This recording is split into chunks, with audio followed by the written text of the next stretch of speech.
So today was really unusual when it comes to updates. It's not a Thursday, so it's not our normal weekly refresh, but it's also not a new season that we'd normally see the introduction of a new title update come along par for the course. However, we did see a title update, but in the final week of the season, one that does require you to download 3 to 4 gigabytes of data, depending on your platform, and one that has done a lot more than may meet the eye. Today we're breaking down these changes so that you're well aware of everything that happened and you're in the know for the next time you jump into Warzone. As we go along, let me know your thoughts down below. Firstly, I guess, were you even expecting such an update here at today's events? And secondly, what's your preferred change here out of all of this? There's quite a few that are definitely noteworthy, so feel free to let me know your thoughts down below. But if you enjoyed the video, do me a favor and drop a like on it. And if you're new to the channel, do be sure that subscribe button is the video with all things Warzone, Vanguard, and Season 3 content here, potentially even Modern Warfare 2 on the horizon. We've been talking about that a lot, but anyways, if you're interested in any of that, make sure you hit that subscribe button. But that said, let's jump into it. So let's start on the front-facing side of things here. What's listed with the actual patch notes, and then move on to some other things that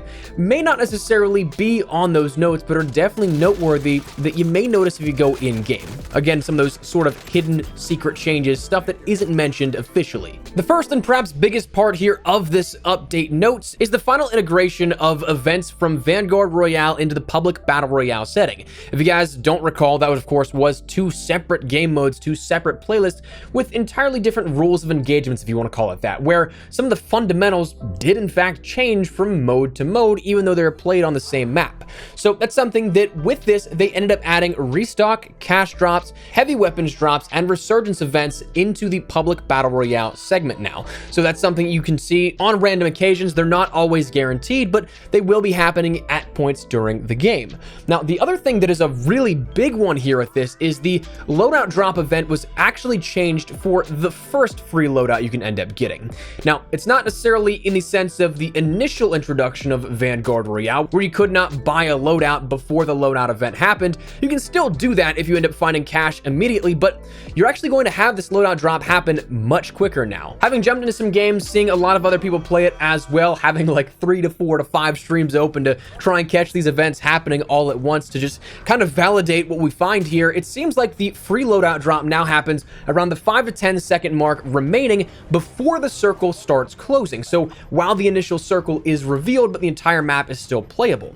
Now, that's something that differs because beforehand, it was around the 15-second mark of when the first zone was closing. So give or take 4 minutes of time here earlier, you can get that free loadout drop. So that can definitely help you maybe speed up the action earlier on in-game, but is definitely something you may notice now here with this. The second free loadout drop event does seem to remain untouched, so that being whenever the 5th circle ends up being revealed with like 35 seconds remaining before that closes in, if my memory serves me correctly, but that is something that was changed here and a decent change at that.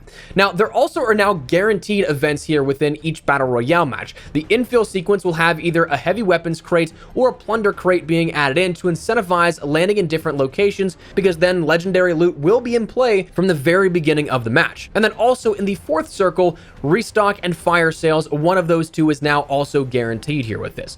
So some big changes to the overall flow of the game, and that's definitely curious. Now, they also did reiterate that, of course, we had in Season 2 some other additional changes already implemented. The default core health now 150, which was up from 100. Dead silence was kept in the game, but changed to legendary loot. And of course, we had adjustments to the big game bounty, top secret, and supply drop contracts.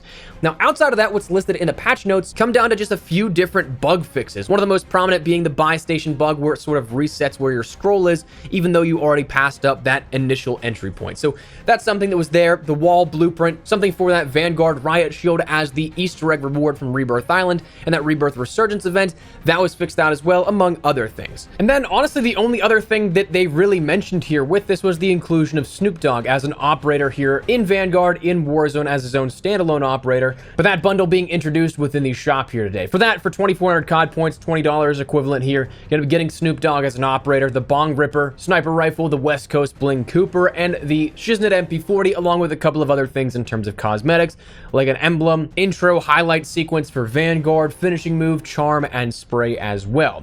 Now, that's something that I'm not too particular here with cosmetics. They don't really bother me. I'm not really too fazed by them or interested in them within Vanguard, but I mean, this one's Snoop Dogg, so heavily tempted. If you guys are at all interested in picking it up and you'd like to support the channel a little further, you can use creator code Espresso here if you do end up purchasing that, but do not ever feel pressure to do so. Honestly, it's just an additional optional way to help support the channel a little further. But anyways, that's what was mentioned, but I mean, does that really account for 3 to 4 gigabytes of data in a title update? Now, I'm no game engineer, far from it. I'm just some idiot who has a microphone and talks about games, but that's not a whole ton to consider with this. I mean, you'd think that there's more, right? From my limited understanding of game development and engineering, some of this stuff seems like simple value adjustments and items that are already in the game, just altered. So what else could there be? And well, it kind of turns out that there's a decent bit here that was added in under the radar. Firstly, in terms of like more so semantics, more so inconsequential stuff, we ended up seeing that on the TAC map, dig site was added here within the map of Caldera. Now, to my knowledge, nothing has changed at this location, but instead it's just the named location itself was added here above mines. So that's something that is interesting and may be hinting at where we may be seeing some of these adjustments in the map with Season 3. Of course, it seems like there is a dig site based off of some of the teasers we've already gotten, and that's something that then could tie in with the already existing dig site here in game. So to name it, that might be something that sees that a little bit built up with Season 3. Additionally, when it comes to map changes, it seems like we also got a handful of other redeploy balloons around the map in various locations. So this should help you traverse the map of Caldera a little bit easier, and I'm all for that. I love the aggression that some of these can afford, so I'm all for it. But outside of that, it also seems like we've seen clues now for Godzilla's pathing. Something that was adjusted here in this. Credit to Geeky Pastimes, he was the first one that I saw posted this, where it looked like this map of Caldera, but from afar where you see a ton of the ocean,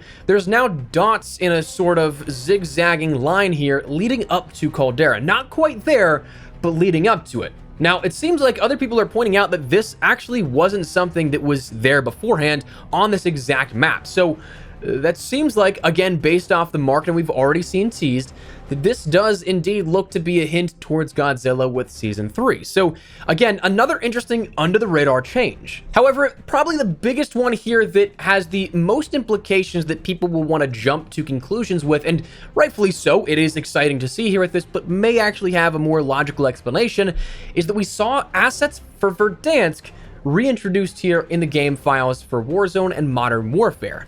So if you were to take a look at this, if you just saw the game files, it is something that would be like, okay, that's really curious that they're adding it into a Warzone update.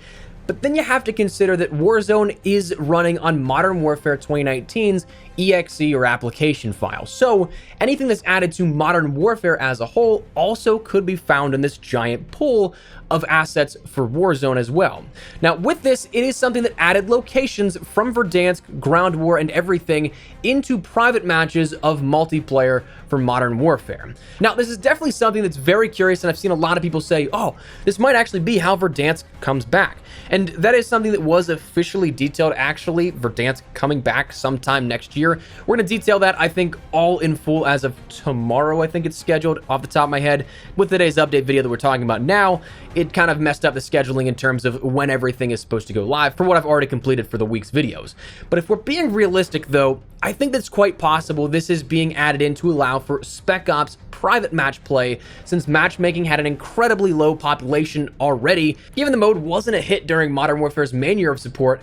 But then, let alone in year 3, you're going to be really hard pressed to find some of these matches to play if you're a Spec Ops fan. And from what it seems like, these look to be the maps from either missions or full-blown operations in Spec Ops as is. So for this to be added into the back end in segments into private match play, it is something that could have just, of course, been unintentionally correlated over into that private match segment of Modern Warfare's MP, but instead really being for Spec Ops. So that's something that, yes, there is the potential that this could actually lead to something much bigger here with this, and we'll talk about some theories again in that video that we have here, I think as of tomorrow again, but I don't know that right now that I take it as gospel that Verdansk is coming back based off of this update. It is curious, though. But anyways, that is the update here for Warzone that we got, update 1.56, and what you can expect to see here once you jump on to Warzone next. So, that said, that's where we're going to wrap it up. I would love to get your thoughts and feedback down there in the comment section down below. What do you guys think of this update? Is it something that caught you by surprise? Anything that really stands out to you? Whatever the case, drop your thoughts down below. But if you guys enjoyed the video, do me a favor and drop a like on it. And if you're new to the channel, do be sure to subscribe button to stay updated with all things Warzone, Vanguard, Season 3, and maybe even Modern Warfare 2 content here in the near future. If you're interested in any of that, I'd love to have you in the community. That said, thanks so much for watching. My name has been Espresso. I'll see you guys later. Take care, and peace.